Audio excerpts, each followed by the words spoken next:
Hi, I'm Shan. At my father's retirement dinner, he stood up in front of 50 colleagues, family members, and friends, raised his glass, and said with a proud smile, "I'm blessed to have three incredible children who've made me proud in their own ways. David, my brilliant lawyer son; Jessica, my dedicated doctor daughter, and—" He paused, his eyes finding mine across the crowded banquet hall. "Well, 2 out of 3 isn't bad, right?" The room erupted in uncomfortable laughter while I sat there, my cheeks burning with humiliation, wondering how the man who was supposed to love me unconditionally could so casually destroy me in public. What he didn't know was that 18 months later, I'd be sitting across from him in a boardroom, not as his disappointing daughter, but as the new owner of Pacific Industries, the company where he'd worked for 27 years. Before we jump back in, tell us where you're tuning in from, and if this story touches you, make sure you're subscribed, because tomorrow, I've saved something extra special for you. The invitation arrived on a Tuesday morning, cream-colored cardstock with elegant gold lettering, announcing my father's retirement celebration. Robert Chen, 27 years of dedicated service to Pacific Industries. I stared at it for a long moment, sitting in my cramped office above the coffee shop on Northwest 23rd Avenue, surrounded by the controlled chaos of my struggling software development company. Emma looked up from her laptop where she was debugging our latest client project. "What's that?" she asked, pushing her auburn hair behind her ear in that way she did when she was concentrating. "Dad's retirement party," I said, setting the invitation down on the cluttered desk between stacks of unpaid invoices and half-empty coffee cups. "Next Friday at the Multnomah Athletic Club." Emma's expression softened. She knew the history, understood the complicated relationship I had with my family. We'd been together for 3 years, through the lean times and the occasional small victories. And she'd witnessed enough family gatherings to know they weren't exactly warm, supportive affairs for me. "Are you going to go?" she asked gently. I picked up the invitation again, running my thumb along the embossed edge. My father had worked at Pacific Industries since before I was born, climbing from entry-level engineer to senior operations manager. It was a respectable career at a solid company that manufactured specialized equipment for the construction industry. Nothing glamorous, but stable, predictable, the kind of work my father valued above all else. "I said finally. "It's his retirement. David and Jessica will be there with their perfect lives and perfect careers, and if I don't show up, it'll just prove his point." Emma reached across the desk and squeezed my hand. "His point being?" "That I'm the family disappointment. The one who chose to chase impossible dreams instead of getting a real job."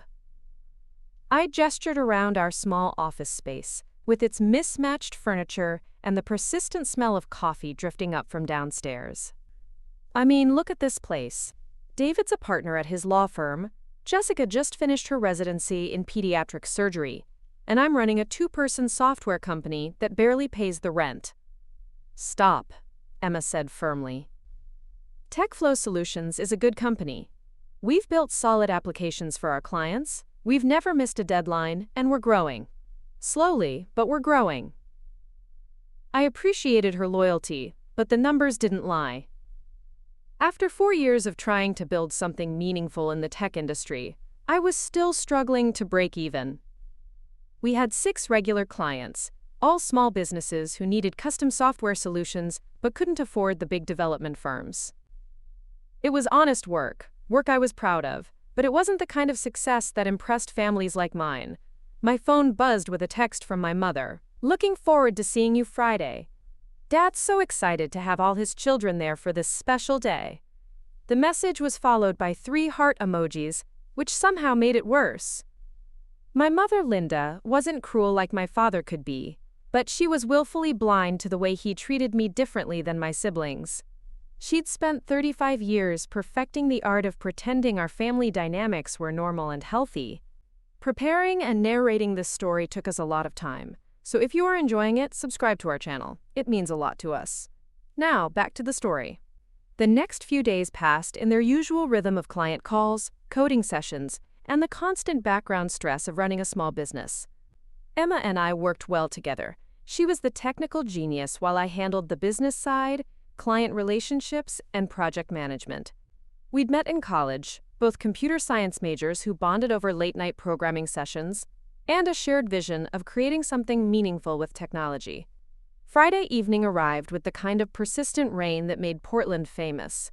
I stood in front of my closet, trying to decide what to wear to my father's retirement party. Everything felt wrong somehow. Too casual and I'd look unprofessional, confirming his opinion that I wasn't serious about anything. Too formal and I'd look like I was trying too hard, desperate for approval I'd never receive. I finally settled on a navy blue dress that Emma had helped me pick out for client presentations, paired with my grandmother's pearl necklace.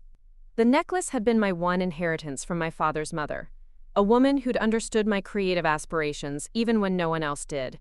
She'd encouraged my interest in computers and technology back when most people thought it was just a phase. Emma adjusted my necklace from behind, her fingers gentle against my neck. "You look beautiful," she said, meeting my eyes in the mirror. "And successful. Don't let anyone make you feel otherwise." The Multnomah Athletic Club was exactly the kind of place my father would choose for his retirement celebration.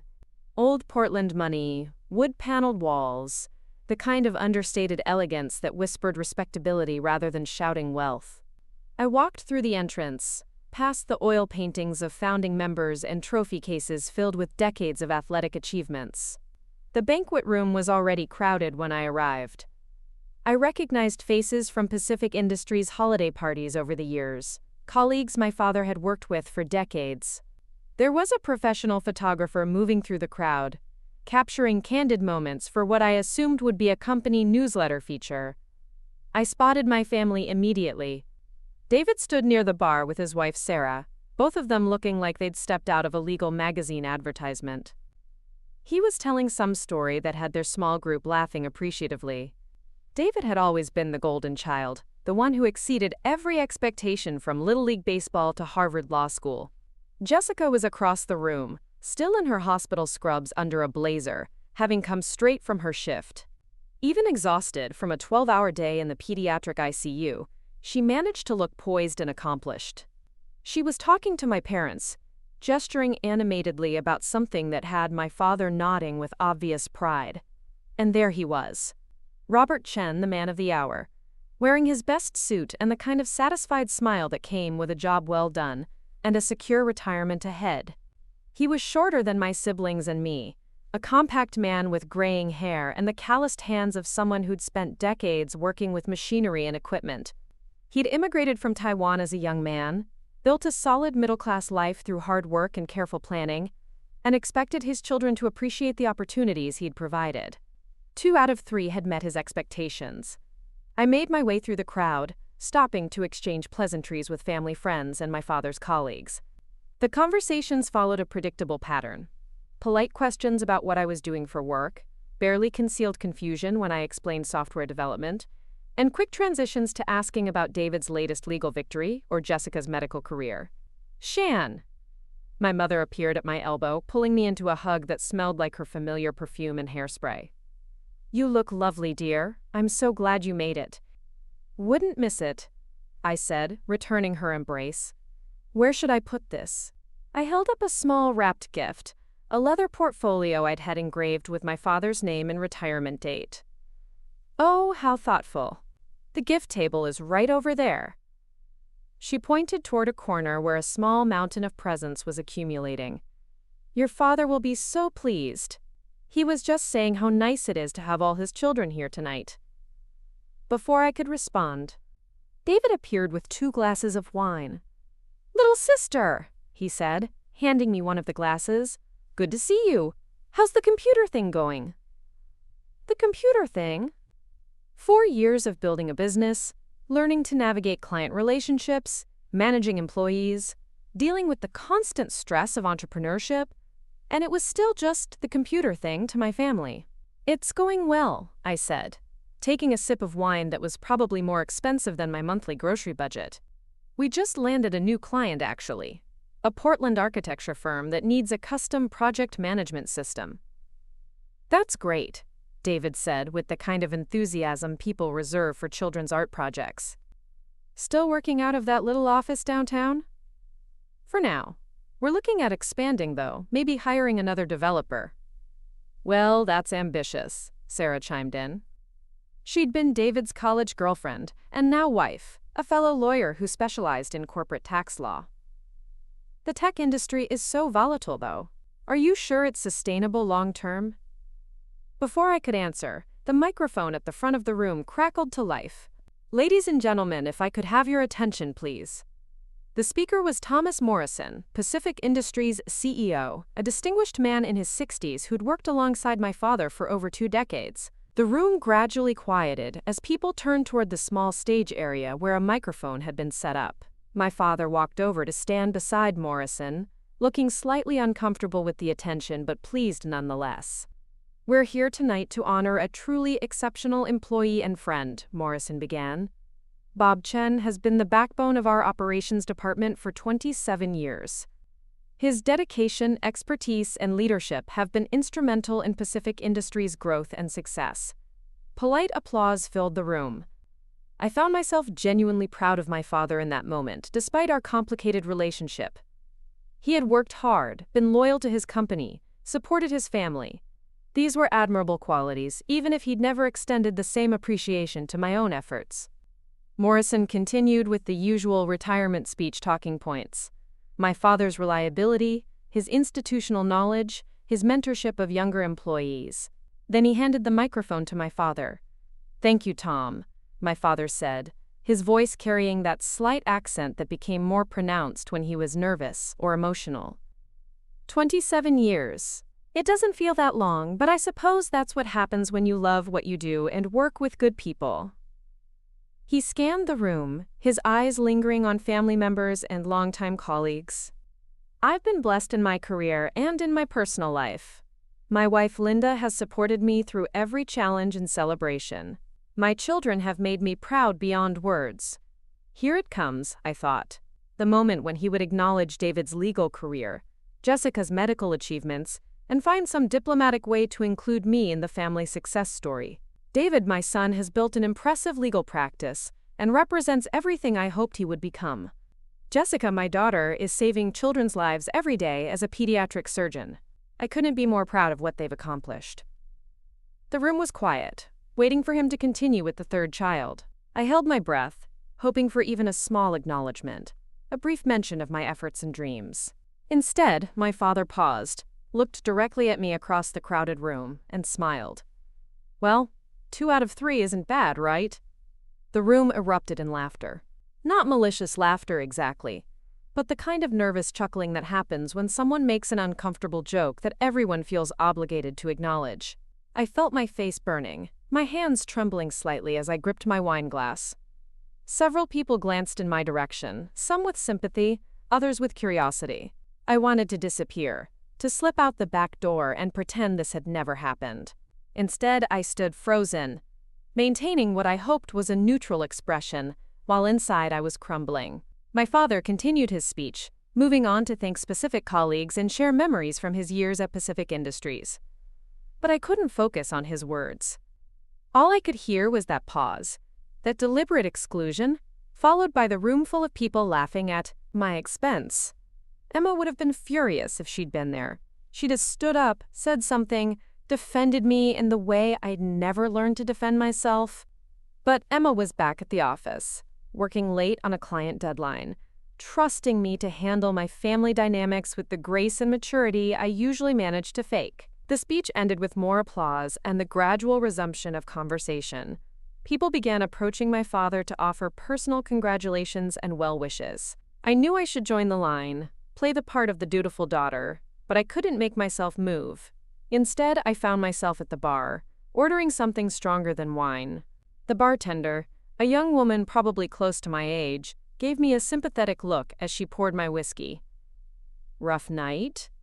she asked quietly. "You could say that." I took a sip, feeling the burn down my throat.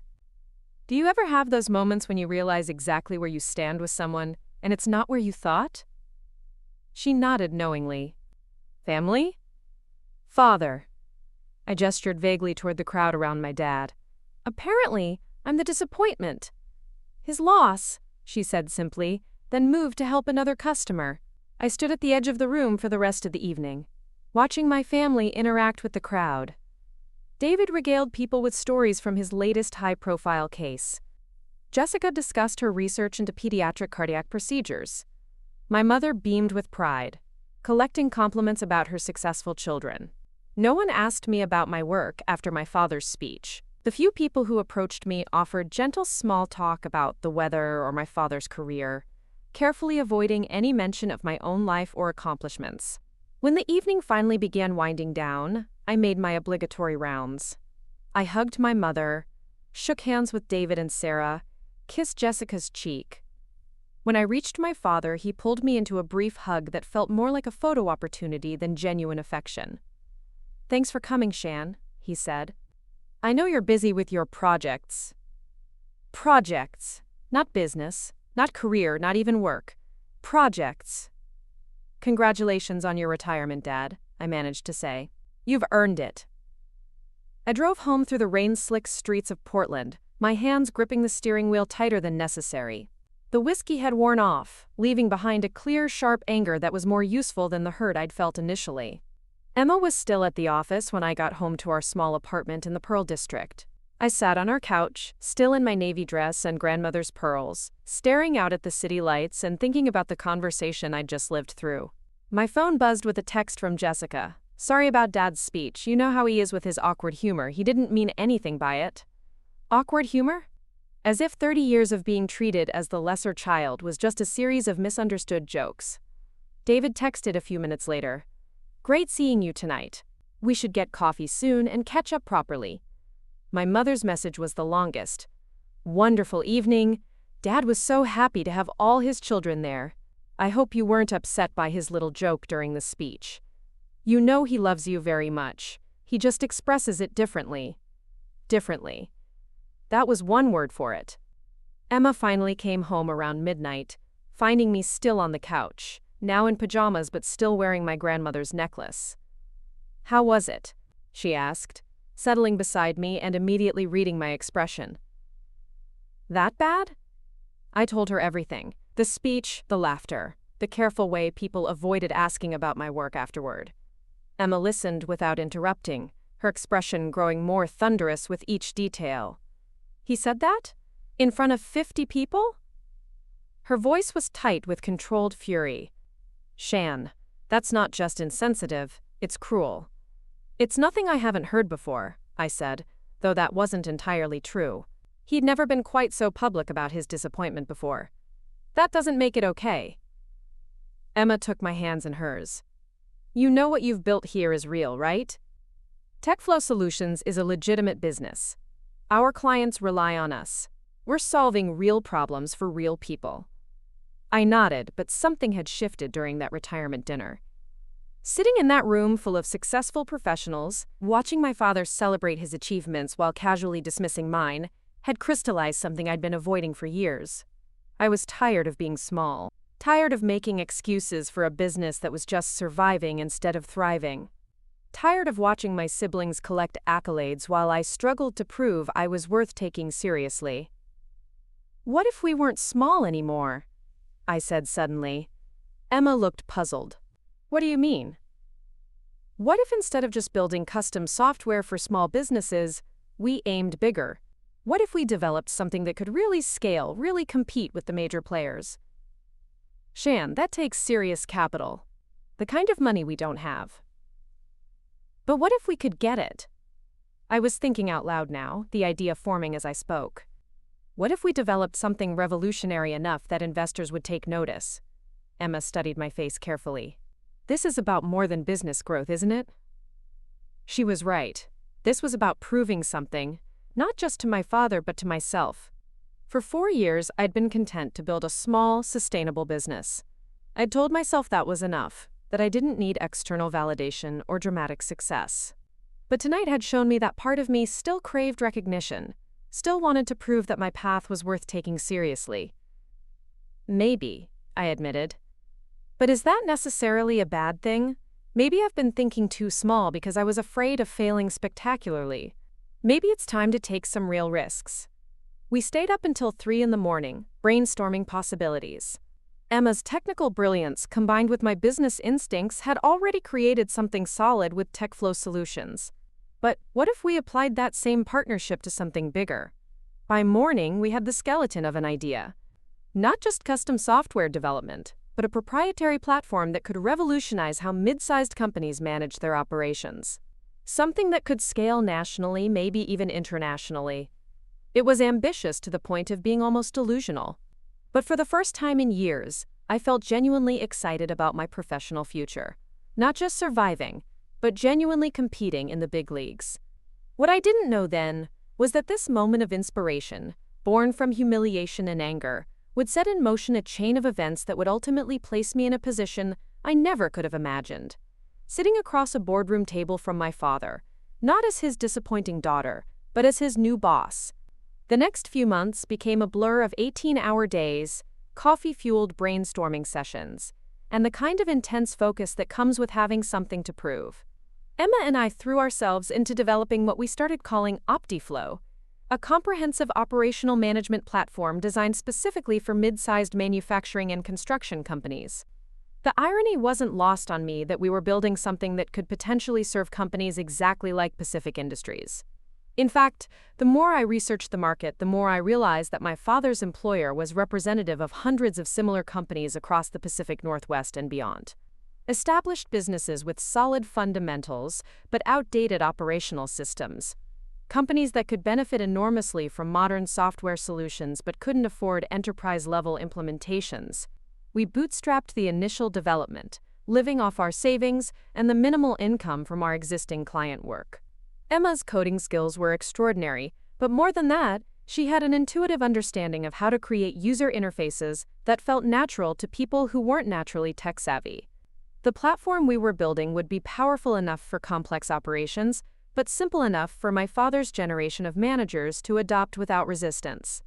By December, we had a working prototype, not just a demo or a proof of concept, but actual software that could be deployed and used.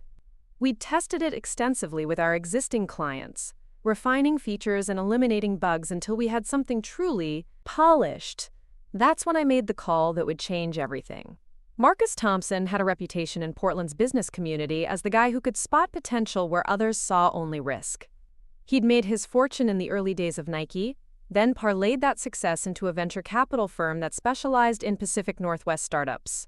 What made him different from other investors was his willingness to bet on people rather than just business plans. I'd heard about Thompson Ventures through the startup community grapevine, but I'd never seriously considered approaching them.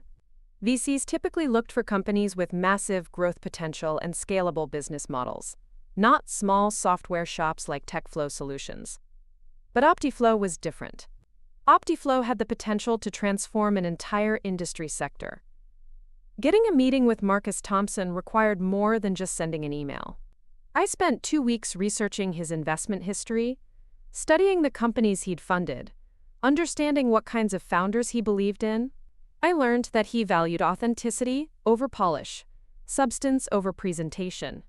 He'd famously funded a food truck entrepreneur who pitched him in a grocery store parking lot, and he'd passed on slick Silicon Valley startups that looked perfect on paper but lacked genuine innovation. Emma thought I was crazy when I told her my plan. "Shan, we're not ready for VC funding.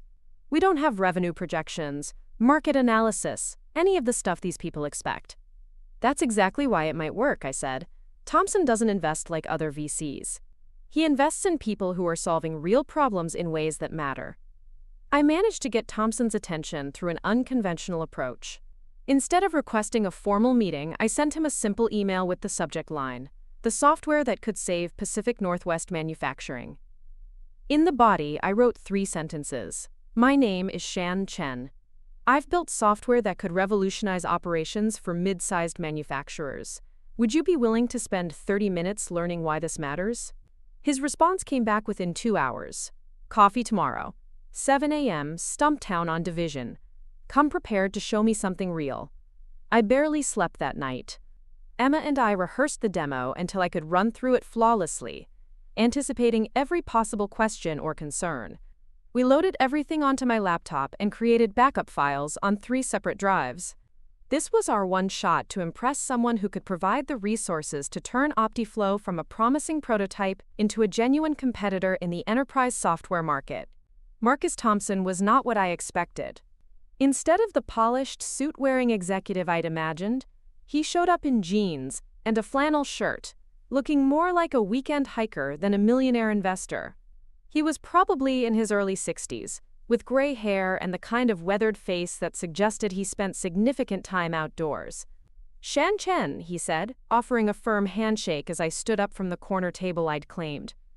I read about your father's retirement party. My stomach dropped. I hadn't mentioned my family in my email, hadn't given him any personal information that would connect me to Robert Chen of Pacific Industries. I'm sorry? Small business community in Portland, he said, settling into the chair across from me. Word gets around when someone makes an interesting move. Your father worked at Pacific Industries, right? Tom Morrison mentioned the retirement dinner, said Bob's daughter was doing something with computers. I felt my cheeks flush with embarrassment. Of course, news of my father's public dismissal had made its way through Portland's interconnected business network. I wondered how the story had been retold, whether it had been presented as harmless family teasing or recognized for the humiliation it actually was. Yes, I said carefully, but that's not why I wanted to meet with you. Marcus studied my face for a moment, then smiled. Good. Show me what you've built. I opened my laptop and launched OptiFlow, grateful that my hands were steady despite my nerves. For the next 20 minutes, I walked Marcus through every feature of the platform, explaining how it could streamline inventory management, optimize production scheduling, integrate with existing accounting systems, and provide real-time analytics that most manufacturing companies had never had access to. Marcus asked pointed questions throughout the demo, the kind of questions that showed he understood both the technical complexity of what we'd built and the business challenges it was designed to solve. He wanted to know about scalability, about security protocols, about implementation timelines. He asked about our target market, our pricing strategy, our competitive landscape. This is impressive, he said when I finished the presentation. Really impressive. How long have you and your team been working on this? 8 months for OptiFlow specifically. Emma, my business partner, and I have been running TechFlow solutions for 4 years, but this is our first attempt at developing proprietary software for the broader market. Emma's the technical lead? She's brilliant. MIT graduate. Worked at Intel for 2 years before we started TechFlow together. She can make code do things that seem impossible. Marcus leaned back in his chair, cradling his coffee cup between his hands. Tell me why this matters to you personally. Not the business case, not the market opportunity. Why are you sitting here with me instead of building a comfortable consulting business? The question caught me off guard. I'd prepared for technical questions, financial projections, competitive analysis. I hadn't prepared to explain the emotional drive behind OptiFlow. Because I'm tired of being underestimated, I said finally. I've spent 4 years proving I could run a business, but it's been small enough that people could dismiss it as a hobby or a phase. My family, my father especially, still sees what I do as playing with computers, rather than building something meaningful. And you think OptiFlow will change that? I think OptiFlow will prove that Emma and I can compete at the highest level. That we can build something that transforms how businesses operate, something that matters. Marcus nodded slowly. The revenge motivation. I've seen it before. Sometimes it produces extraordinary results. Sometimes it leads to spectacular failures.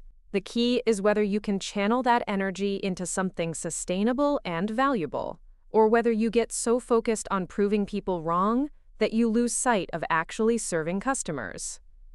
I believe we can do both, I said. The platform we've built genuinely solves problems for manufacturing companies. It's not just about validation for me, it's about creating real value.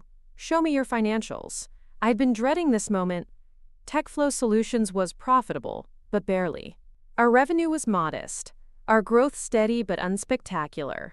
Compared to the hockey stick projections that VCs usually wanted to see, our numbers looked almost embarrassingly small. But Marcus studied our financial statements with the same attention he'd given to the software demo. He asked about our client retention rates, our average project margins, our cash flow patterns.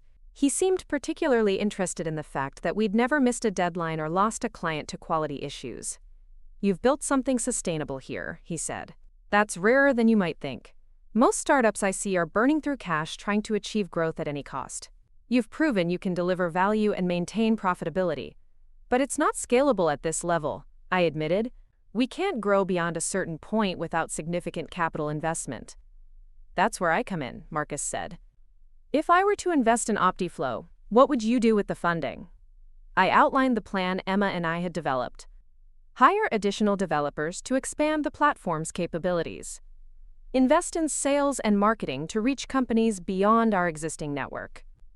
Build the infrastructure necessary to support enterprise-level clients. Establish partnerships with implementation specialists who could help larger companies adopt the software. Conservative estimate, we'd need $2 million to execute this plan properly, I concluded. That would give us 18 months to prove market traction and position ourselves for either acquisition or additional funding rounds. Marcus was quiet for several minutes, staring out the window at the foot traffic on Division Street. Finally, he turned back to me with a slight smile. "I'm interested," he said, "but I want to meet Emma first, see the two of you work together. And I want to visit some of your existing clients. Understand how they use your software and what they think about your approach to business." My heart was racing. This wasn't a yes, but it wasn't a no either. It was the kind of qualified interest that could turn into something real. "When would you want to do that?" I asked. "Next week. Can you set up meetings with 3 of your clients? Different industries if possible. Companies that have been working with you for at least a year." I nodded eagerly. "Absolutely. And Emma will be available whenever works for your schedule." "Good." Marcus stood up, extending his hand again. "One more thing, Shan. If we move forward with this investment, you need to be prepared for what success actually looks like. Building a company that can compete with enterprise software providers means long hours, enormous pressure, and the possibility of very public failure. Are you sure you're ready for that?" I thought about my father's retirement speech, about the laughter that had followed his casual dismissal of my worth. I thought about all the family gatherings where my achievements had been politely ignored, while David and Jessica received enthusiastic praise. I thought about the small, careful life I'd been building, always playing it safe, always avoiding the risk of spectacular failure. "I'm ready," I said. The next week transformed everything. Marcus spent 3 days with Emma and me, visiting our clients, observing our work processes, understanding how we approached problems and managed relationships. He met with Sarah Martinez, who owned a small architecture firm and had been using our custom project management software for 2 years. He talked to Jim Patterson, whose construction company relied on our inventory tracking system. He visited Chen Manufacturing, a family-owned business that had nothing to do with my father, but whose operational challenges were remarkably similar to those faced by Pacific Industries.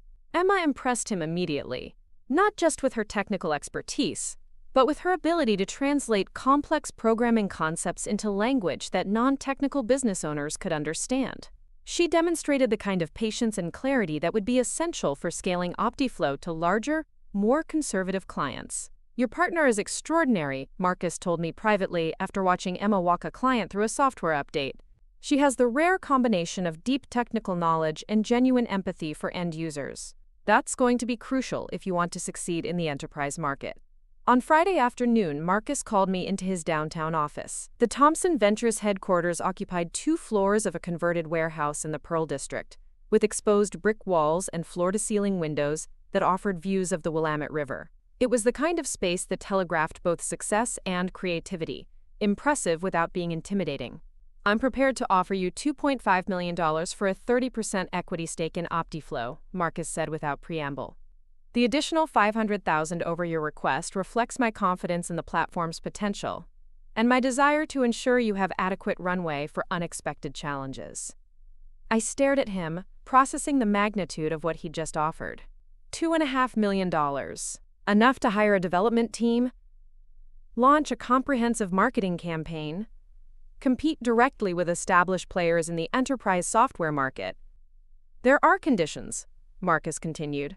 "First, I want board representation. Not control, but a voice in major strategic decisions. Second, I want monthly reporting on key metrics, financial performance, and operational challenges. Third, if you achieve the revenue targets we'll establish, I'm prepared to invest an additional $5 million in 18 months. What kind of revenue targets? I asked. $2 million in annual recurring revenue within 18 months. That means landing approximately 15 to 20 enterprise clients, depending on your pricing structure. The numbers were ambitious but achievable. With proper funding and a focused sales effort, OptiFlow could absolutely reach those targets. I need to discuss this with Emma, I said. Of course, take the weekend.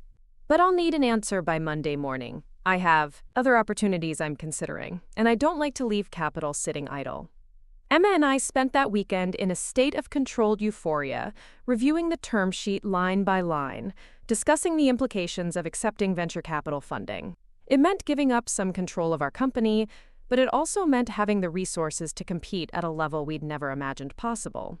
This changes everything, Emma said as we sat in our small apartment Sunday evening, the term sheet spread across our dining table. If we do this right, OptiFlow could become a major player in the enterprise software market. And if we do it wrong? I asked. We'll have failed spectacularly, but at least we'll have tried something worth failing at. Monday morning, I called Marcus and accepted his offer. The next 6 months were a whirlwind of activity that transformed TechFlow Solutions from a 2-person consulting firm into a legitimate software company. We hired 4 additional developers, all handpicked by Emma for their technical skills and cultural fit. We brought on a sales manager with enterprise software experience and a marketing specialist who understood how to reach decision-makers at mid-sized companies. We moved from our cramped office above the coffee shop to a proper workspace in a Southeast Portland business park. Nothing fancy, but professional enough to host client meetings and accommodate our growing team. Emma insisted on standing desks and multiple monitors for everyone, creating an environment where developers could do their best work. The OptiFlow platform evolved rapidly with our expanded team. We added features that our target market had specifically requested: advanced reporting capabilities, integration with popular accounting software, mobile access for managers who needed to monitor operations from multiple locations. Every enhancement was tested exhaustively with our existing client base before being rolled out to new customers. Marcus proved to be everything I'd hoped for in an investor. He provided strategic guidance without micromanaging, connected us with potential clients through his network, and offered perspective from his decades of experience building successful companies. He attended our weekly team meetings, asked probing questions about our progress, and consistently pushed us to think bigger about OptiFlow's potential. By summer, we had signed 8 enterprise clients, generating over $700,000 in annual recurring revenue. The clients ranged from a Seattle-based construction equipment manufacturer to a Portland food processing company to a Spokane aerospace parts supplier. Each implementation taught us something new about our target market and helped us refine both the software and our sales approach. The success was intoxicating, but it also brought pressures I hadn't anticipated. Managing a team of 8 people was completely different from working with just Emma. Every decision had broader implications. Every hiring choice affected team dynamics. Every strategic pivot required careful communication and buy-in from multiple stakeholders. I found myself working 70-hour weeks, not because I had to, but because I was driven by a combination of genuine excitement about what we were building and a deep-seated need to prove that this success was sustainable and deserved. The memory of my father's retirement speech remained a constant motivator, pushing me to achieve results that no one could dismiss or diminish. Emma worried about my work-life balance, but she was equally driven by the technical challenges of scaling OptiFlow to serve larger, more demanding clients. We'd become business partners in the truest sense, complementing each other's strengths and covering for each other's weaknesses. In August, something unexpected happened. Jim Patterson, the construction company owner who'd been one of our early clients, mentioned during a check-in call that he'd been talking to other business owners about OptiFlow's impact on his operations. "I was at a trade association meeting last week," Jim said. "Got to talking with Bob Chen from Pacific Industries. He was complaining about their operational software being 20 years out of date, costing them efficiency and accuracy. I told him he should look into what you've built. My stomach dropped. Pacific Industries, my father's company. Did he seem interested? I asked, trying to keep my voice neutral. Very interested. Asked me for your contact information. I hope that's okay. I probably should have checked with you first. No, that's fine, I said quickly. Any referral is appreciated. After ending the call, I sat staring at my phone for several minutes. The possibility of Pacific Industries becoming a client had never occurred to me, despite the fact that they represented exactly the kind of company OptiFlow was designed to serve. A mid-sized manufacturer with outdated systems, operational inefficiencies, and a need for modern software solutions. From a business perspective, it would be a significant win. Pacific Industries was larger than most of our existing clients, with more complex operational requirements and a bigger budget for software solutions. Landing them would bring us closer to Marcus's revenue targets and demonstrate OptiFlow's ability to serve established, conservative companies. From a personal perspective, it was terrifying. Working with my father's company would mean regular interaction with people who knew me as Bob Chen's disappointing daughter, rather than as the CEO of a successful software company. It would mean proving myself in the most scrutinized environment possible. Emma found me still sitting at my desk an hour later, staring at nothing. "What's wrong?" she asked. "You look like you've seen a ghost." I told her about Jim's referral, about the possibility of Pacific Industries reaching out to us. Emma listened thoughtfully, understanding immediately why this opportunity was both exciting and complicated. "What do you want to do?" she asked finally. "I want to treat them like any other potential client," I said. "No special consideration because of my connection to the company, no avoiding them because it might be awkward. If they're a good fit for OptiFlow and we can help them improve their operations, we should pursue the business. And if your father is involved in the evaluation process?" I thought about that for a moment. My father was Senior Operations Manager at Pacific Industries, exactly the kind of role that would typically be involved in selecting new operational software. "Then I'll have a chance to show him exactly what I've built," I said. Not as his daughter looking for approval, but as a business owner offering a solution to his company's challenges. The call from Pacific Industries came 2 days later. "Ms. Chen, this is Tom Morrison, CEO of Pacific Industries. I believe you know my operations manager, Bob Chen." "Hello, Mr. Morrison. Yes, Bob is my father." "Excellent. He's been telling me about your software company. We're interested in learning more about your operational management platform. Would you be available to meet with our team next week?" My hand was trembling slightly as I held the phone. "Absolutely. I'd be happy to discuss how OptiFlow might serve Pacific Industries' needs." "Wonderful. Let's schedule something for Thursday afternoon." Bob will be there, of course, along with our IT director and a couple of other department heads. After confirming the details and ending the call, I sat back in my chair and realized that everything was about to come full circle. In 6 days, I would walk into Pacific Industries not as Bob Chen's disappointing daughter, but as the CEO of a company that might soon be providing critical software services to his employer. The irony was perfect and terrifying in equal measure. The Pacific Industries headquarters looked different when I arrived as a business owner, rather than as Bob Chen's daughter attending holiday parties. The same industrial building in Southeast Portland, the same faded sign by the entrance. But now I was seeing it through the lens of a potential client relationship, rather than family obligation.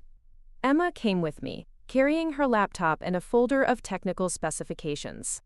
We'd decided that having her present would demonstrate the depth of our technical capabilities and ensure we could answer any detailed questions about OptiFlow's architecture or implementation requirements. "You ready for this?" Emma asked as we walked through the parking lot toward the main entrance. "As ready as I'll ever be," I said, adjusting the strap of my portfolio bag. I'd chosen my outfit carefully, professional but not overly formal. I wanted to strike the right balance between competent business owner and approachable vendor. The receptionist, Nancy, had been at Pacific Industries for as long as I could remember. She looked up with surprise when Emma and I approached her desk. "Shan, How nice to see you. Your father mentioned you'd be coming in today. Business meeting, right? That's right. We have an appointment with Mr. Morrison and the operations team. Of course, let me call up and let them know you're here. Nancy picked up her phone, and I heard her say, Tom? Chen and her colleague are here for the 2 o'clock meeting. While we waited, I looked around the lobby with fresh eyes. The furniture was functional but dated, the kind of generic office pieces that companies buy when they need to furnish a space without much concern for aesthetics. The walls displayed framed photos of Pacific Industries products over the decades, along with safety awards and industry certifications. It was a solid, respectable company, but one that clearly prioritized substance over style. Ms. Chen? A young man in khakis and a button-down shirt approached us. I'm Derek Walsh, IT Director. Mr. Morrison asked me to escort you to the conference room. Derek looked to be in his early 30s, probably someone who'd joined Pacific Industries within the last few years. As we followed him through the hallways toward the executive offices, he made polite conversation about our drive and the weather. I've been looking forward to this meeting, Derek said as we walked. We've been using the same operational software for almost 15 years. It gets the job done, but it's definitely showing its age. What are the main challenges you're facing with your current system? Emma asked. Integration issues, mostly. Our inventory management doesn't talk to our accounting software, which doesn't talk to our production scheduling system. We're constantly importing and exporting data manually, which creates opportunities for errors and slows down decision-making. This was exactly the kind of problem OptiFlow was designed to solve. I felt my confidence building as Derek described challenges that our platform could address comprehensively. The conference room was larger than I remembered from childhood visits to the office. A long table surrounded by black leather chairs, with a wall-mounted monitor for presentations. Tom Morrison was already there, along with 2 other people I didn't recognize. And there, at the far end of the table, was my father. Shan, good to see you, Tom Morrison said, standing to shake my hand. He was a tall man in his mid-60s, with silver hair and the kind of steady demeanor that inspired confidence in employees and clients alike. Thank you for coming in today. Thank you for the opportunity, Mr. Morrison. I'd like you to meet Emma Rodriguez, my business partner and our Chief Technology Officer. Tom shook Emma's hand warmly, then gestured to the other people around the table. This is Susan Martinez, our finance director, and Gary Thompson, who heads our production department. And of course, you know Bob. My father nodded in my direction with a smile that seemed genuinely pleased. Hello, Shan. Looking forward to learning about what you've built. It was a perfectly professional greeting, but I couldn't help noticing that he didn't introduce me as his daughter to the colleagues who might not have known our relationship. Not necessarily a slight, but it set the tone for how this meeting would proceed. Before we dive into the technical demonstration, Tom said, could you give us some background on your company? How long you've been in business, what types of clients you typically serve, that sort of thing. I launched into the presentation Emma and I had prepared, explaining TechFlow Solutions' evolution from custom software development to the creation of OptiFlow. I talked about our client base, our approach to understanding business needs before proposing technical solutions, and our track record of successful implementations. We've been particularly successful with mid-sized manufacturing and construction companies, I said. Organizations that have outgrown basic software solutions but don't need the complexity and cost of enterprise-level platforms. Susan Martinez leaned forward. What's your typical implementation timeline? It depends on the complexity of the existing systems and the scope of the integration, Emma said. For a company of Pacific Industries' size, we'd probably be looking at a 3 to 4 month implementation process, including data migration, user training, and system testing. And ongoing support? Derek asked. We provide comprehensive technical support, regular software updates, and consultation on optimizing system usage, I said. Our client retention rate is 100%, partly because we view the relationship as ongoing partnership rather than a one-time software sale. Gary Thompson, the production manager, spoke up. What kind of reporting capabilities does your system provide? We need to track production efficiency, inventory turnover, equipment utilization, things like that. This was Emma's area of expertise. She opened her laptop and connected to the conference room monitor, pulling up OptiFlow's analytics dashboard. For the next 20 minutes, she walked through the platform's reporting capabilities, showing how it could track the exact metrics Gary had mentioned and many others. My father watched the demonstration with obvious interest, asking occasional questions about specific features. His questions were technically sophisticated, demonstrating a deeper understanding of operational software than I'd realized he possessed. "The inventory management module is impressive," he said during a discussion of real-time tracking capabilities. "Our current system only updates inventory levels at the end of each shift, which makes it difficult to make real-time production decisions." "OptiFlow updates continuously," Emma said. "Any time a part is used or received, the system reflects that change immediately. It also provides predictive analytics about when you're likely to need reorders based on historical usage patterns and current production schedules." Susan Martinez had been taking notes throughout the presentation. "Can you walk us through your pricing structure?" I explained our subscription-based model, with pricing tiers based on the number of users and the modules required. For a company like Pacific Industries, we were looking at approximately $40,000 annually, which represented a significant revenue opportunity for OptiFlow while remaining cost-effective compared to enterprise-level alternatives. "That's considerably less than what we're paying for our current system," Tom said with surprise. "Even factoring in implementation costs. Our model is designed to provide enterprise-level functionality at a price point that mid-sized companies can afford," I said. "We'd rather have long-term relationships with satisfied clients than short-term revenue from overpriced software." The meeting continued for another hour, with detailed discussions about technical requirements, integration challenges, and implementation logistics. Emma handled the technical questions expertly, while I focused on the business aspects and project management considerations. Throughout the meeting, my father contributed thoughtfully to the discussion, but he treated me exactly as he would any other vendor. No special deference because I was his daughter, but also no obvious skepticism or dismissiveness. It was the most professional interaction we'd ever had. As the meeting wound down, Tom Morrison looked around the table at his colleagues. "Any other questions for Shan and Emma?" Derek raised his hand.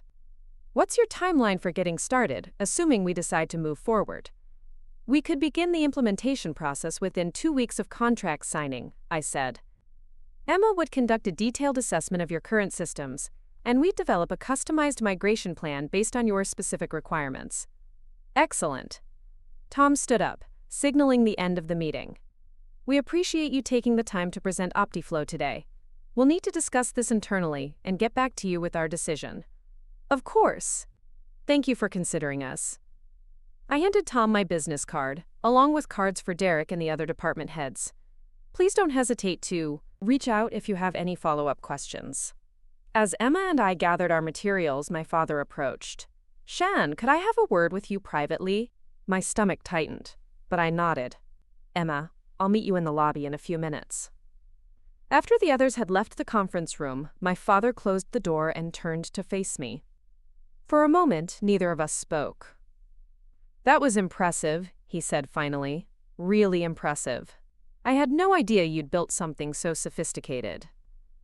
"Thank you," I said carefully, unsure where this conversation was heading. "I owe you an apology," he continued. "For the retirement dinner, for the comment I made. It was inappropriate and hurtful, and I'm sorry. This was not what I'd expected. In 30 years, I could count on one hand the number of times my father had apologized to me for anything." "I appreciate that," I said. "I've been thinking about what I said that night, and about the reaction it got from people. Tom mentioned it to me afterward, said he was surprised by how dismissive I'd been about your work. Made me realize that maybe I haven't been paying attention to what you've actually accomplished." My father walked to the window, looking out at the production floor below. "I spent so many years focused on what I thought success should look like, that I missed what success actually looked like in your case. Dad, you don't need to—" "Yes, I do," he interrupted. "You've built a real business, Shan, a business that solves real problems for companies like this one. That's not easy to do, and I should have recognized it sooner." I felt tears threatening and forced them back. This conversation was happening at the worst possible time, when I needed to maintain professional composure and focus on the business opportunity rather than family dynamics. What you presented today, my father continued, it could genuinely help Pacific Industries operate more efficiently. If Tom decides to move forward with OptiFlow, it'll be because your company offers the best solution, not because you're my daughter. I hope so, I said. I know so. Derek was telling me before you arrived that he'd already researched your company online, looked at testimonials from your other clients. He was impressed before he even met you. My father turned back to face me. I'm proud of what you've built, Shan. I should have said that a long time ago. The words I'd wanted to hear for years, finally spoken in the most unexpected setting. But instead of feeling triumphant or vindicated, I mostly felt sad. Sad that it had taken a formal business presentation from my father to recognize my capabilities. Sad that our first honest conversation about my career was happening in a conference room rather than over dinner at home. Thank you, I said simply. That means a lot. We stood there for another moment, the weight of years of misunderstanding hanging between us. Then my father smiled, the kind of genuine smile I remembered from childhood. I should let you get going, he said. But Shan? I hope we get to work together on this. I think it could be good for everyone involved. I found Emma in the lobby, chatting with Nancy about Pacific Industries' history and growth over the decades. As we walked to our car, Emma studied my face carefully. How did it go? She asked. Better than I expected, I said. Much better. The drive back to our office was quiet, both of us processing what had just happened. Emma had handled the technical aspects of the presentation flawlessly, demonstrating OptiFlow's capabilities in ways that directly addressed Pacific Industries' specific needs. From a business perspective, the meeting had gone as well as we could have hoped. Do you think they'll choose us? Emma asked as we pulled into our office parking lot. I think we have a real chance, I said. The software is exactly what they need, the pricing is competitive, and Derek seemed genuinely excited about the possibilities. And your father? I thought about our private conversation, about his apology and acknowledgement. I think he'll advocate for OptiFlow if he believes it's the right choice for the company, which, objectively, it is. Back at the office, I called Marcus to update him on the meeting. He listened as I described the presentation, the questions we'd received, and the overall response from Pacific Industries' team. Sounds promising, Marcus said. What's your gut feeling about their decision timeline? Tom Morrison said they'd need to discuss it internally. For a decision of this magnitude, I'd guess 2 to 3 weeks. They'll probably want to check references, maybe schedule a follow-up meeting with specific department heads who would be primary users of the system. And if they say yes? It would be our largest client by far, I said. Annual contract value of $40,000, with potential for expansion as they grow. It would also prove that OptiFlow can serve established, conservative companies, not just early adopters. Plus the personal satisfaction of landing your father's company, Marcus added with amusement. That's a secondary consideration, I said, though we both knew it wasn't entirely true. The next 2 weeks crawled by with excruciating slowness. Emma and I threw ourselves into work with our existing clients. But I found myself checking email constantly for any communication from Pacific Industries.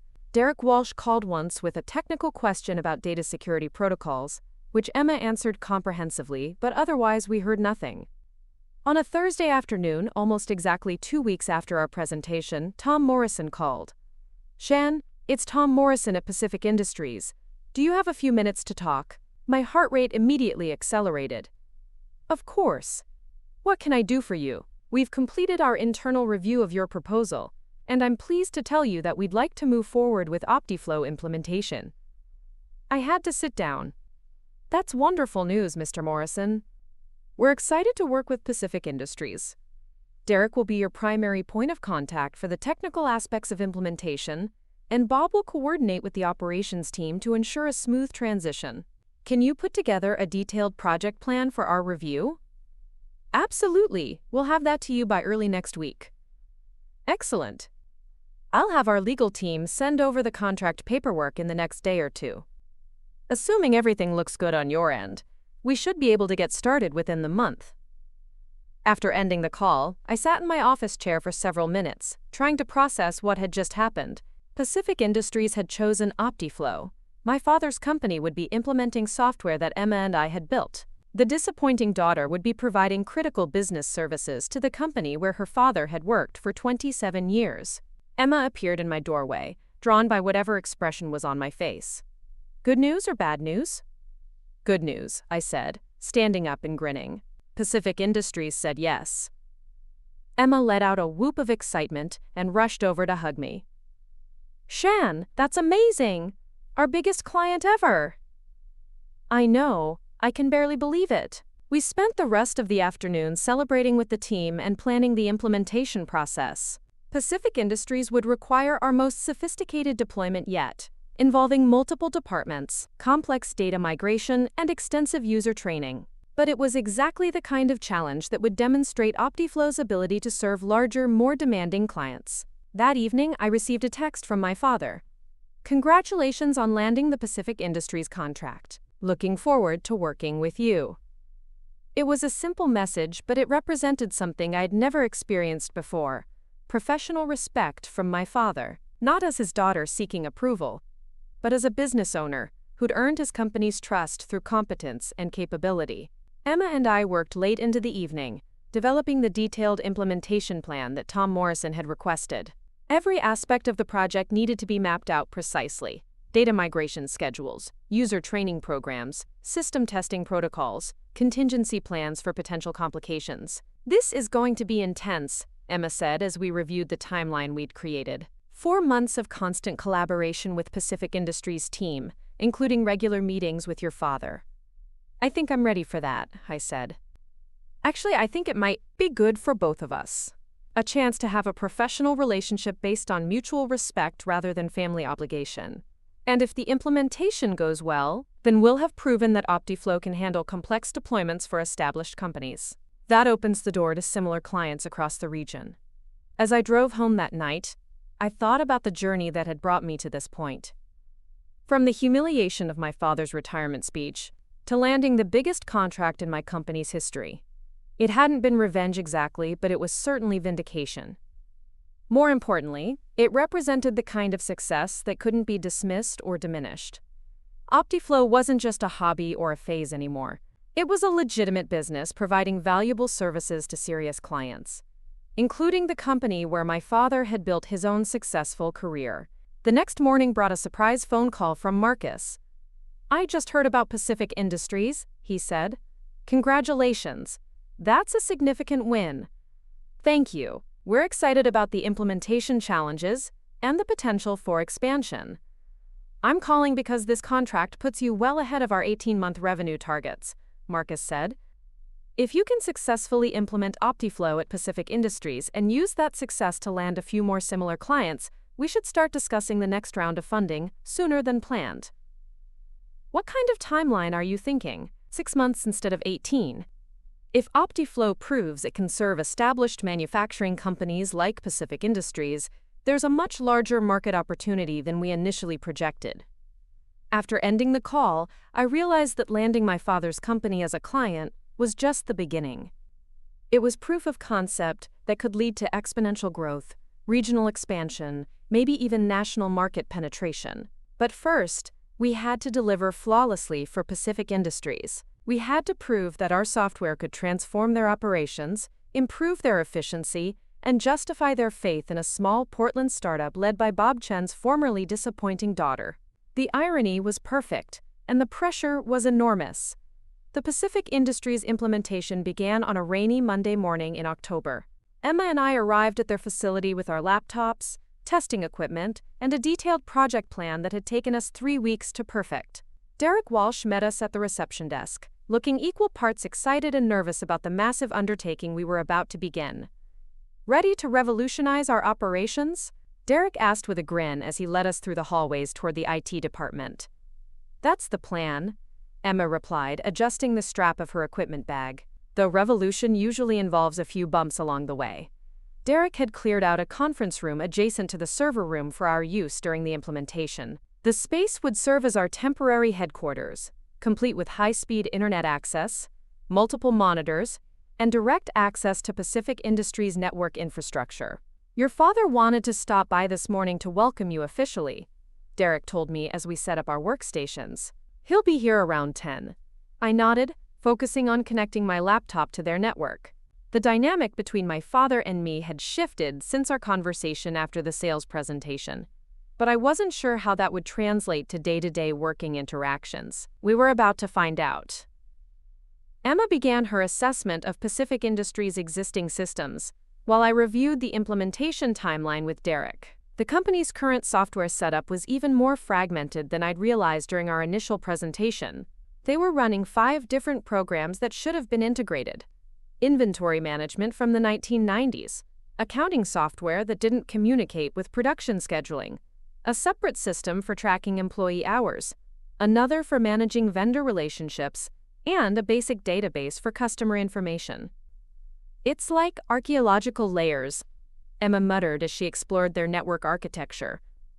Every few years, someone added another system without removing the old ones or ensuring compatibility. Exactly, Derek said. We've got people manually entering the same data into multiple systems, then creating spreadsheets to reconcile discrepancies between them. It's incredibly inefficient. This was precisely the type of operational chaos that OptiFlow was designed to resolve. Instead of multiple disconnected systems, we would implement a single integrated platform that could handle all of Pacific Industries' operational needs while providing real-time analytics and reporting capabilities. My father appeared in the doorway at exactly 10 o'clock, wearing his typical work attire of khakis and a button-down shirt with the Pacific Industries logo. He looked around the conference room, taking in our equipment and the whiteboards where Emma had started mapping out their current system architecture. "Good morning," he said, addressing both Emma and me. "How are things going so far?" "Really well," Emma replied. "Derek's been incredibly helpful in explaining your current workflows. We should have a complete assessment finished by the end of the week. And then we can start the actual migration process," I added. "Based on what we've seen so far, I think we can stick to our original 4-month timeline." My father nodded approvingly. "Derek, is there anything you need from me or the operations team to support the implementation?" "Not right now," Derek said. "But we'll definitely need input from department heads when we start configuring the individual modules. Making sure the system matches how people actually work, not just how the org chart says they should work." "Of course. Just let me know what you need and when." My father turned to me. "Shan, I hope you'll keep me updated on your progress. This is a significant investment for Pacific Industries, and I want to make sure we're getting the most value possible." "Absolutely," I said. "We'll be providing weekly status reports to you and Mr. Morrison throughout the implementation process." After my father left, Derek lowered his voice conspiratorially. "Is it weird working at your dad's company?" "A little," I admitted, "but also kind of exciting. He's never really understood what I do for work, so this gives me a chance to show him what my company is capable of." "From what I've seen so far, you're going to blow his mind," Derek said. "This system is light years ahead of what we've been using." The first 2 weeks of implementation proceeded smoothly. Emma worked with Derek to map every aspect of Pacific Industries' operations, documenting workflows that existed nowhere except in employees' heads. I spent my time meeting with department managers, understanding their specific needs and pain points, translating business requirements into technical specifications. Gary Thompson, the production manager, was particularly enthusiastic about OptiFlow's scheduling capabilities. Right now, if we need to adjust production because of a delayed shipment or equipment breakdown, it takes hours to update all the systems and communicate changes to everyone involved, he told me during one of our planning sessions. With your system, those updates happen automatically and everyone sees the changes in real time. Susan Martinez, the finance director, was impressed by the integrated reporting features. "We spend 2 full days each month just collecting data from different systems to create our financial reports," she said. "If OptiFlow can automate that process, it'll free up our accounting team to focus on analysis instead of data entry." Even the skeptics were coming around. Tom Morrison had initially been cautious about implementing new technology. Worried about disrupting established workflows, and requiring extensive retraining for employees who'd been using the same systems for years. But as he saw demonstrations of OptiFlow's intuitive interface and powerful capabilities, his enthusiasm grew. "I have to admit, I was nervous about this transition," Tom told me during a progress review meeting. "But your team has done an excellent job of understanding our business and designing a solution that actually makes sense for how we operate." The real test came in week 3, when we began migrating live data from Pacific Industries' legacy systems into OptiFlow. This was the most dangerous phase of implementation, requiring careful coordination to ensure no information was lost and business operations weren't disrupted.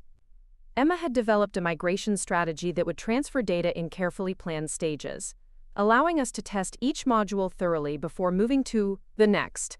We started with the inventory management system, which was the most critical for day-to-day operations. "Okay, here we go," Emma said on a Friday evening as she initiated the first data transfer. We'd chosen to do the migration after business hours to minimize disruption, which meant Emma and I would be working through the weekend to ensure everything was functioning properly by Monday morning. The inventory migration took 12 hours, much longer than we'd anticipated. Pacific Industries had accumulated 15 years of data in their old system, including thousands of part numbers, vendor records, and transaction histories. Emma worked methodically through each data set, verifying accuracy and resolving inconsistencies. I spent Saturday morning testing OptiFlow's inventory features with sample data, making sure all the reporting functions worked correctly and the user interface displayed information clearly. By Saturday afternoon, we were confident that the inventory module was ready for live use. Derek came in on Sunday to help with user acceptance testing, walking through typical inventory management tasks to ensure everything functioned as expected. "This is incredible," he said as he watched OptiFlow automatically update inventory levels based on production schedules. "Our old system required manual adjustments every time we changed production plans." Monday morning brought our first real test with actual employees using OptiFlow for their daily work. I arrived at Pacific Industries early, prepared to handle any issues that might arise as users logged into the new system for the first time. The production floor supervisors adapted quickly to OptiFlow's interface, finding it more intuitive than their old inventory system. Within hours, they were exploring features we hadn't even demonstrated yet, discovering capabilities that would improve their efficiency beyond what we'd originally projected. "The real-time inventory tracking is a game changer," one supervisor told me. "Instead of waiting for end-of-shift reports, I can see exactly what we have available right now and plan accordingly." My father stopped by the conference room that afternoon to check on our progress. "How did the first day go?" he asked. "Better than expected," I said honestly.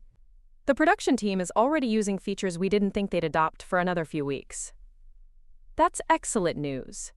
He paused, looking at the monitors displaying OptiFlow's various dashboards. "I have to say, Shan, this system is impressive. The reporting capabilities alone are going to transform how we make operational decisions." Over the following weeks, we migrated the remaining systems one by one. Accounting integration came next, followed by production scheduling, vendor management, and finally customer relationship tracking. Each migration required careful planning and testing, but the process became smoother as Pacific Industries' team grew more comfortable with OptiFlow's capabilities. The transformation was remarkable to witness. Tasks that had previously required hours of manual data entry and cross-referencing between systems now happened automatically. Reports that had taken days to compile were generated in minutes. Decision-making that had been hampered by outdated information now relied on real-time data. "I don't think I fully appreciated what we were getting into," Tom Morrison told me during a mid-implementation review. "This isn't just new software, it's a completely different way of operating. Much more efficient and much more intelligent." Emma was in her element, troubleshooting technical challenges and optimizing system performance for Pacific Industries' specific needs. She'd developed custom reports that gave management unprecedented visibility into operational metrics, and she'd automated processes that had never been automated before. "You know what the best part is?" Emma said one evening as we reviewed the day's progress. "Watching people discover what's possible when they have the right tools." This afternoon, Gary figured out how to use the predictive analytics to optimize production schedules 3 weeks in advance. He was practically giddy.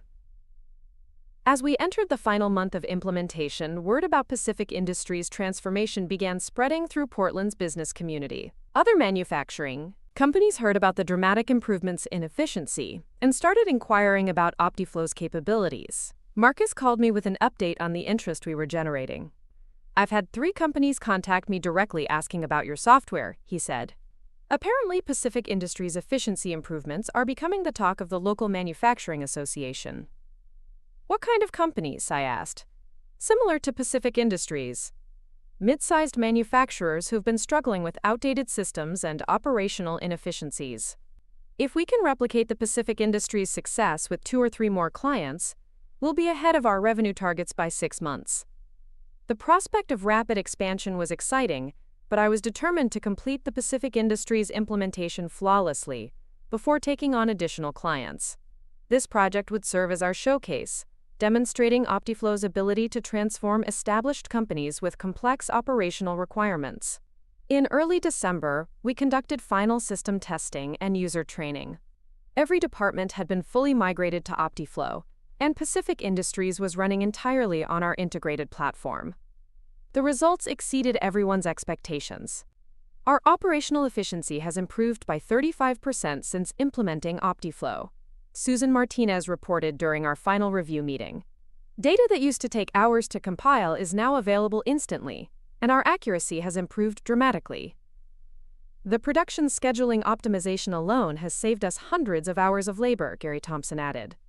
We're producing the same volume with fewer resources and better quality control.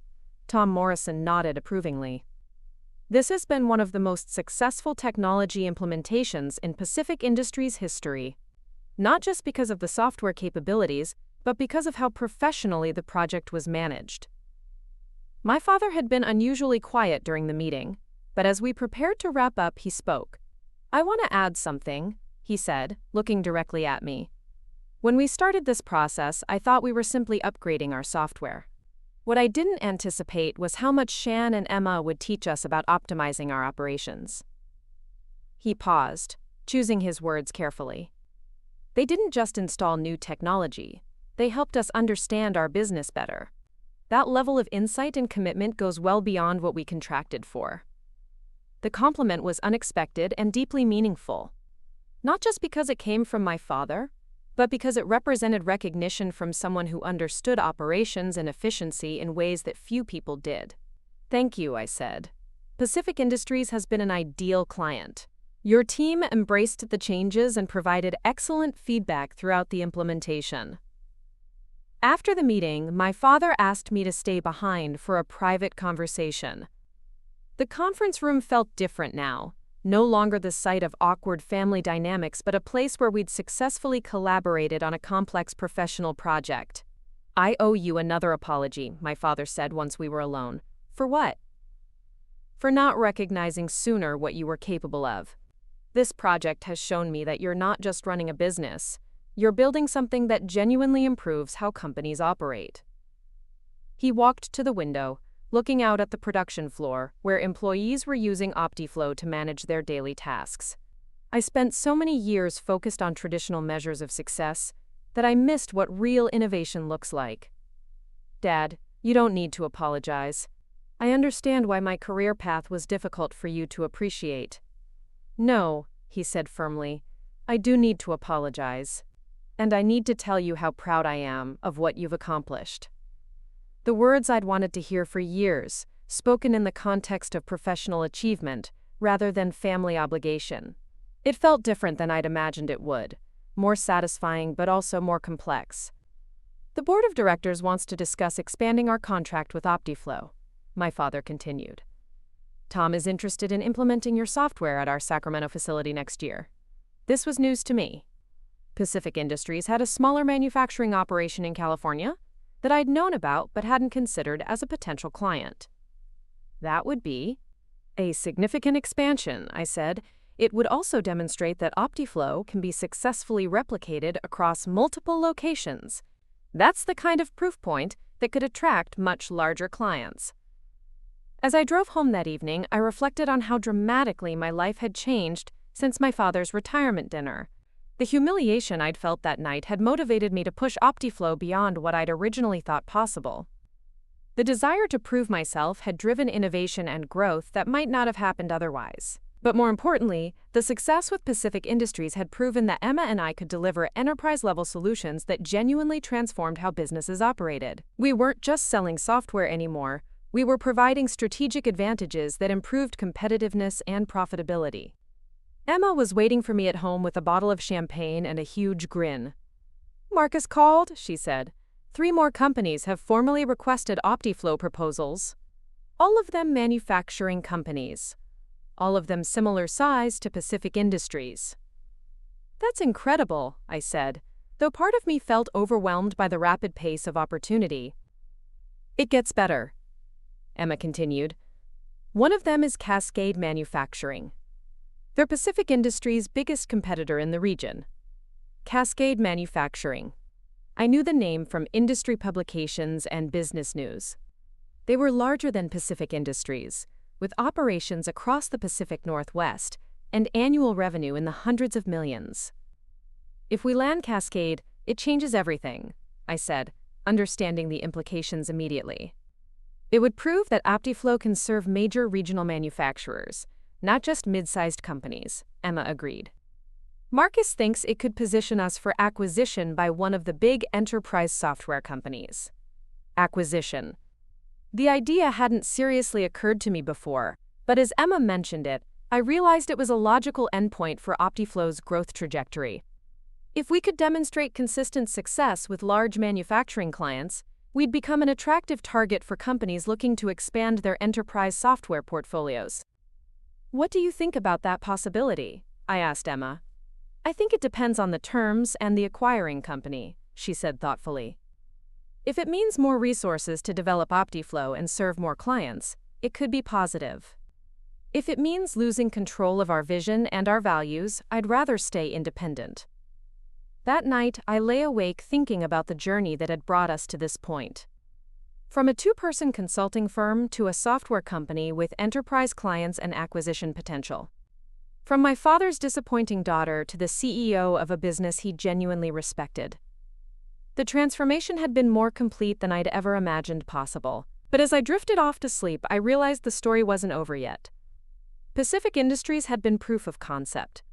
Now we had the opportunity to scale that success into something much larger. What I didn't know was that within 6 months, I'd be sitting across from my father in a very different context. Not as his daughter seeking approval or as a vendor providing services, but as the owner of the company where he worked. The ultimate validation in a journey that had started with public humiliation and was about to end with the kind of success that no one could dismiss or diminish. But first, we had to prove that OptiFlow could replicate the Pacific Industries' success with companies 10 times larger and infinitely more demanding. The Cascade Manufacturing deal closed in March, 6 months after we completed the Pacific Industries implementation. What started as a software contract worth $80,000 annually evolved into something none of us had anticipated: a strategic acquisition that would fundamentally alter the trajectory of both companies. Emma and I had spent the winter months working with Cascade's leadership team, implementing OptiFlow across their 3 manufacturing facilities in Oregon and Washington. The complexity of their operations dwarfed anything we'd handled before, requiring custom modules and integrations that pushed our platform's capabilities to new limits. "You've built something remarkable here," Jennifer Walsh, Cascade's CEO, told me during a quarterly review meeting. "Not just the software itself, but the depth of operational insight your team brings to implementation." Jennifer was a formidable woman in her 50s, who'd built Cascade from a small family business into a regional manufacturing powerhouse. She understood technology's strategic value in ways that many traditional manufacturers didn't, which made her an ideal client for OptiFlow's advanced capabilities. "The efficiency gains have exceeded our most optimistic projections," she continued. "Our production costs are down 18%. Inventory management has improved dramatically, and we're making data-driven decisions that were impossible with our old systems."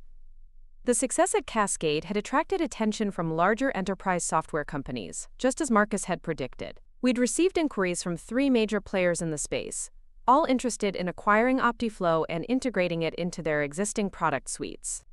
The offers are substantial, Marcus told me during a strategy meeting at his downtown office. Any one of them would provide excellent returns for our investors and significant personal wealth for you and Emma. I studied the acquisition proposals spread across his conference table. The numbers were staggering, representing financial security beyond anything I'd imagined when we started TechFlow Solutions 5 years earlier. But you don't seem enthusiastic, Marcus observed.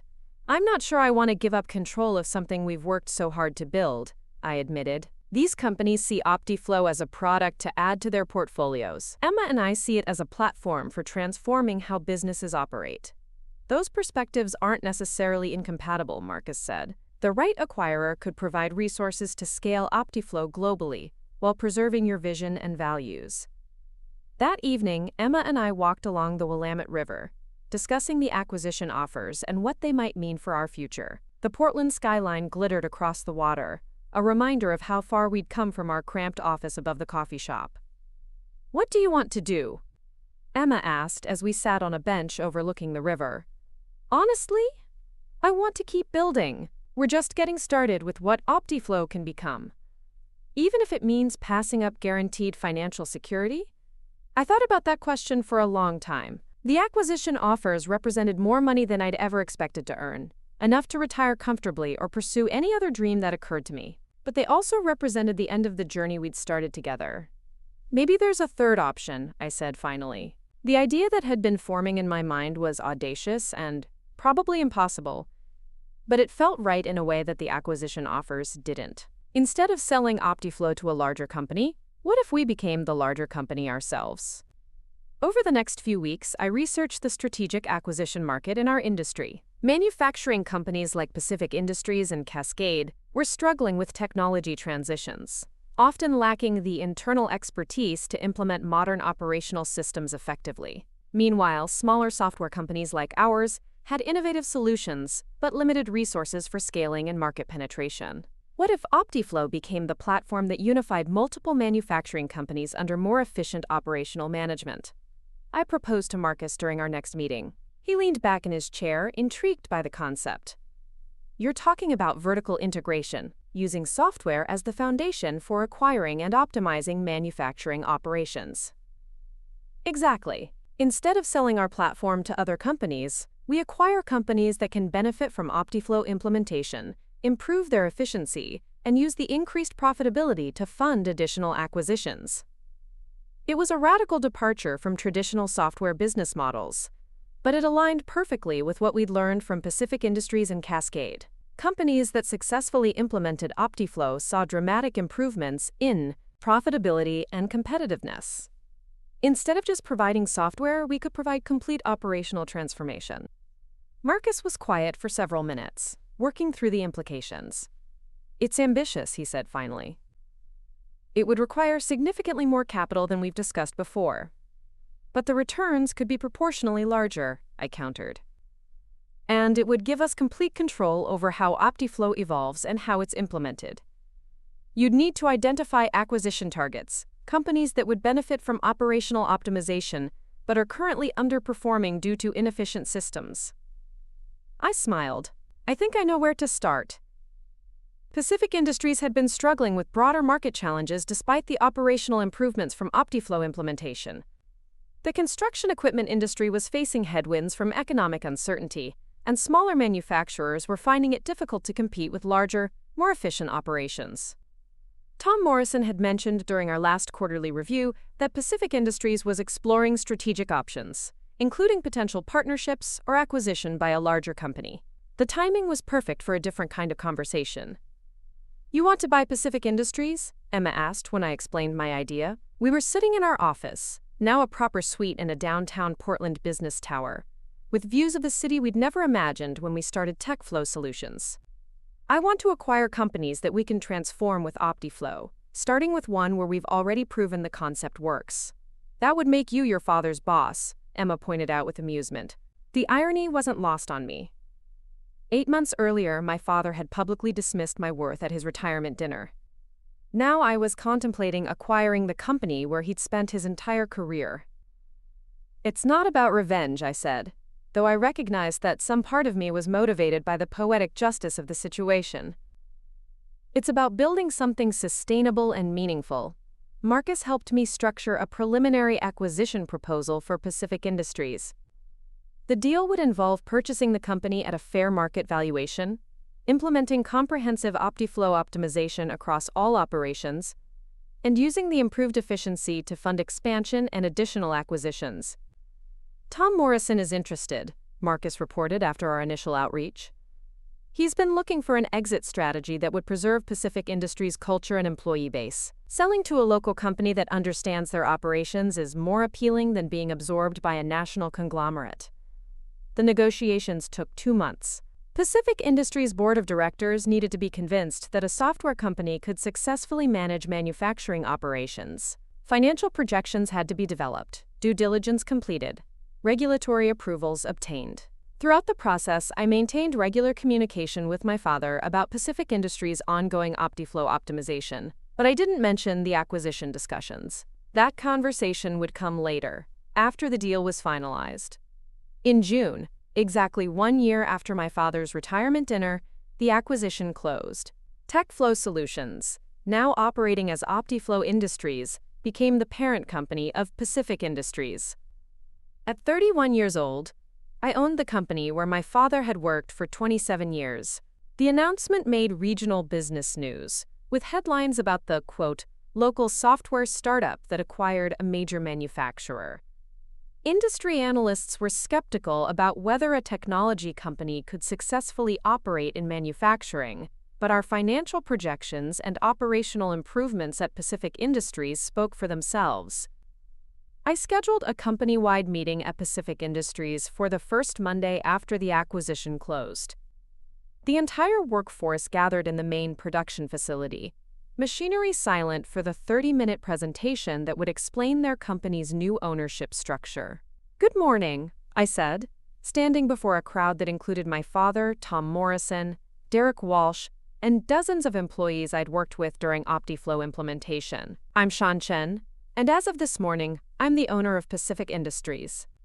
A murmur went through the crowd. Some employees knew me from the software implementation, but many were learning about the acquisition for the first time. I know this is a significant change, and I want to address any concerns you might have about our future direction. I clicked to the first slide of my presentation, showing Pacific Industries' performance metrics since OptiFlow implementation. Over the past year, this company has demonstrated that modern operational systems can dramatically improve efficiency, profitability, and competitiveness. Our production costs are down, our quality metrics are up, and our customer satisfaction scores are the highest in company history. I outlined our expansion plans: additional OptiFlow optimization, investment in new equipment, potential acquisition of complementary businesses, and most importantly, job security and growth opportunities for existing employees. Pacific Industries will continue operating as an independent entity with current management in place, I explained. Tom Morrison will remain as president, Gary Thompson will continue leading production, and all department heads will retain their current roles. After the formal presentation, I invited questions from the workforce. Most were practical concerns about benefits, job security, and operational changes. I answered each one honestly, emphasizing that our goal was to build on Pacific Industries' existing strengths, rather than impose dramatic changes. My father raised his hand near the end of the session. "Will you be taking an active role in day-to-day operations?" "I'll be involved in strategic planning and major operational decisions," I said, looking directly at him. "But Pacific Industries has an excellent management team, with deep industry expertise. My role will be to provide resources and support, not to micromanage processes that are already working well." After the meeting, my father approached me as employees returned to their workstations. "Can we talk privately?" We walked to his office, a modest space with family photos on the desk and industry awards on the walls. He closed the door and turned to face me with an expression I couldn't quite read. "I need to apologize again," he said, "not just for the retirement dinner, but for 30 years of not seeing what you were capable of." "Dad, you don't need to keep apologizing." "Yes, I do," he interrupted. "Because this morning, watching you address the workforce as the owner of Pacific Industries, I realized that you didn't just succeed despite my lack of support. You succeeded because you had vision and determination that I never recognized. He sat down heavily in his desk chair. When I said 2 out of 3 isn't bad at my retirement dinner, I thought I was making a harmless joke about your unconventional career path. I didn't understand that I was dismissing someone who would eventually become my employer. The word employer hung in the air between us. It represented a complete reversal of our family dynamics, a shift in power and authority that neither of us had anticipated. I want you to know that I'm proud to work for you, my father continued. Not because you're my daughter, but because you've built something extraordinary that creates value for everyone involved. Thank you, I said simply. That means everything to me. As I drove home that evening, I reflected on the journey that had brought me to this moment. From the humiliation of being publicly dismissed by my father to becoming the owner of his company. From a struggling 2-person consulting firm to a manufacturing acquisition platform with national growth potential. Emma was waiting for me at our apartment with dinner and champagne. How did it go? She asked. Better than I expected. The employees seem cautiously optimistic, management is supportive, and my father. I paused, searching for the right words. My father finally sees me for who I am. And who is that? Emma asked with a smile. Someone who sees potential where others see problems. Someone who builds things that matter. Someone who doesn't need anyone else's validation to know her own worth. Over the next 6 months, Pacific Industries thrived under OptiFlow ownership. We implemented additional operational optimizations, invested in new equipment, and began exploring acquisition opportunities. For complementary businesses, the company's profitability improved by 40%, positioning us for aggressive expansion.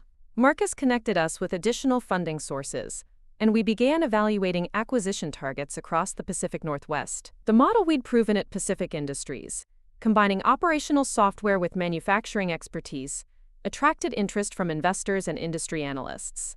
You've created something genuinely innovative, Marcus told me during a strategy review meeting, using technology as the foundation for vertical integration in traditional industries. It's the kind of approach that could scale nationally. But the most satisfying moment came at Pacific Industries' annual holiday party, exactly 18 months after my father's retirement dinner. This time, I was the one being honored as the company's owner and strategic leader. 18 months ago, many of us didn't know what to expect when Shan first presented OptiFlow to our team, Tom Morrison said during his remarks to the assembled employees and their families. Today, Pacific Industries is more profitable, more efficient, and more competitive than we've ever been. He gestured toward me. Shan has proven that success isn't about following conventional paths.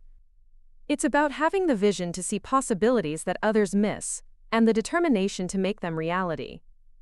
My father stood up from his table and began applauding, followed immediately by the rest of the room.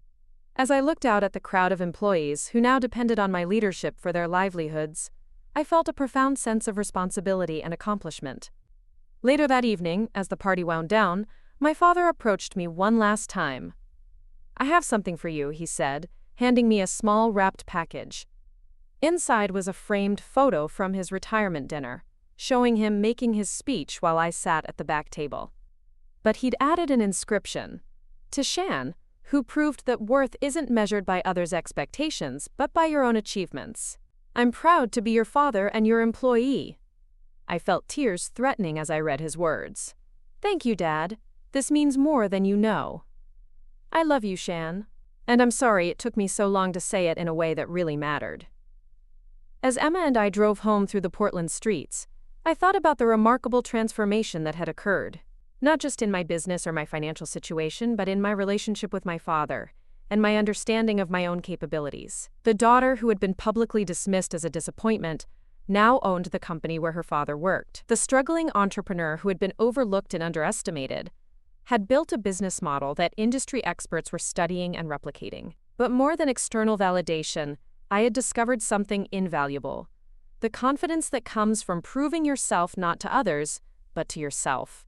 The knowledge that your worth isn't determined by anyone else's approval or recognition. That night, I placed my father's framed photo on my desk at home, next to a picture of Emma and me celebrating our first major client contract. Both images represented different kinds of success, but together they told the complete story of a journey from humiliation to triumph. The girl who had once desperately sought her father's approval had become a woman who created her own definition of success. And in the end, that transformation was worth more than any acquisition, any profit margin, or any public recognition. It was the kind of success that no one could ever take away. Up next, you've got 2 more standout stories right on your screen. If this one hit the mark, you won't want to pass these up. Just click and check them out.